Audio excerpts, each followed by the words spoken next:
కళ కాదు కదా, కల్పన కాదు కదా. ఆపద మొక్కుల వాడ అన్ని భయాలను పోగొట్టి అభయ హస్తంతో, కరుణామృత ధారణ కురిపించి కటి హస్తంతో నన్ను కౌగిలించుకున్నావా? నా తల్లులిద్దరికీ నిలయమైన నీ గుండెలపైకి నన్ను చేర్చుకున్నావా? నా జన్మ తరించినది, చరితార్థమైంది. ఏడుకొండలవాడా, ఇదిగో ఇదిగో నీ సొమ్ము. 32,000 సంకీర్తనలు ఈ చిరుకనక ఈ హృదయభండారంలో భద్రంగా దాచుకుంటానులే గాని. ఏమిటి అప్పుడే లెక్కలు అప్పచెప్తున్నావు? అప్పుడే ఏమిటి స్వామి? నాలాగా ఎప్పుడు యవ్వనంతో ఉండే వరం ప్రసాదిస్తాను.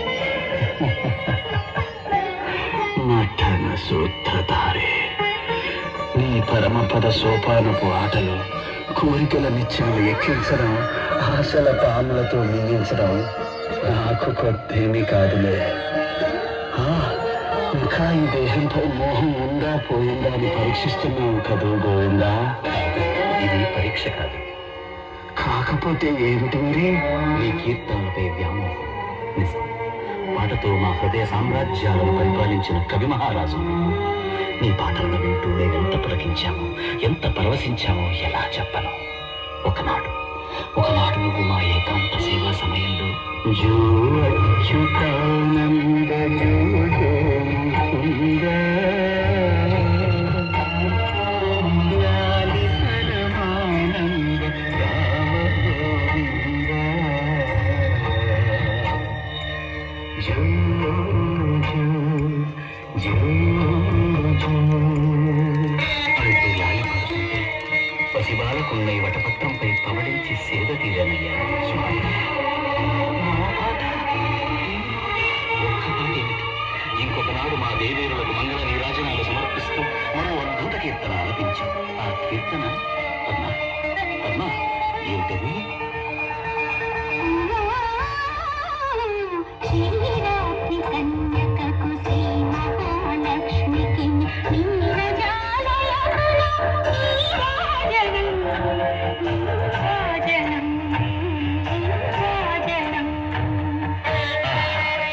ఆ కీర్తనకి ఏమిచ్చి మనం తెలుసుకోగలం? నమ్మడం లేదు కదూ పద్మ, భూదేవి, చెప్పండి, మీరైనా చెప్పండి. ఆ సంకీర్తనలంటే మాకెంత మోహమో. అన్నమయ్య, ఆ సంకీర్తనల కోసమే స్వామివారు ఎత్తుగా మారి 7 కొండలు దిగొచ్చి నిన్ను ఢీకొని నీ దారి మళ్లించారు.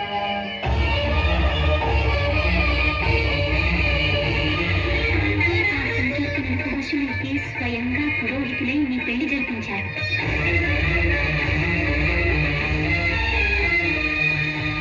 అనంత ప్రకృతి మండలాలను మూసే పావని భుజ స్కంధాలపై నీ పల్లకి మూశారు.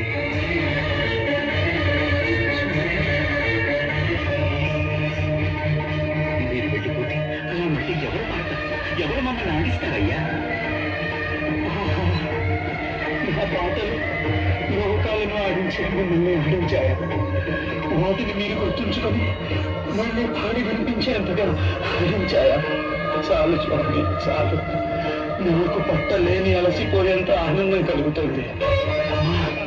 అమ్మా, ఈ ఆనందం నాకు దూరం కాకముందే మోక్షలోకం అనుకరించమని చెప్పండి అమ్మా, చెప్పండి అమ్మా. వినరు. ఈ భక్తులు మా మాట వినరు. వాళ్ళు చెప్పిందే మేము వినాలి, వింటాం. కానీ అంతకుముందు మనసారా ఇంకొక కీర్తన వినాలి. అవును స్వామి, ఒక్క పాట పాడవా అన్నమయ్య? అమ్మా, అమ్మా, ఎంత దయ చూపిస్తున్నారమ్మా. ఈ జన్మకు ఇంతకన్నా ఇంకేం కావాలమ్మా? మీరు ప్రత్యక్షం కావడం, ప్రశంసించడం, పాడమని శాసించడం, ఇదిగాక సౌభాగ్యం, ఇదిగాక తపము, మరి ఇదిగాక వైభవం ఇంకొకటి కలదా? పాడుతాను తల్లి, తప్పకుండా పాడుతాను.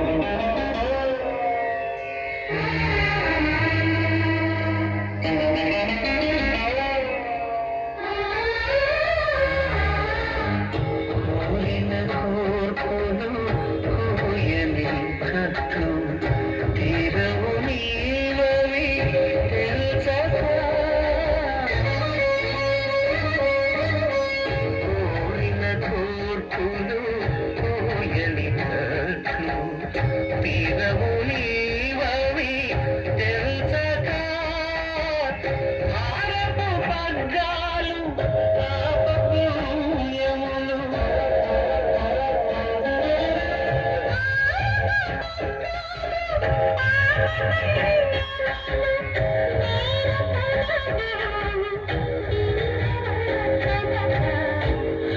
అంతర్యామి అలసితి సులసితి ఇంతట నీ శరణు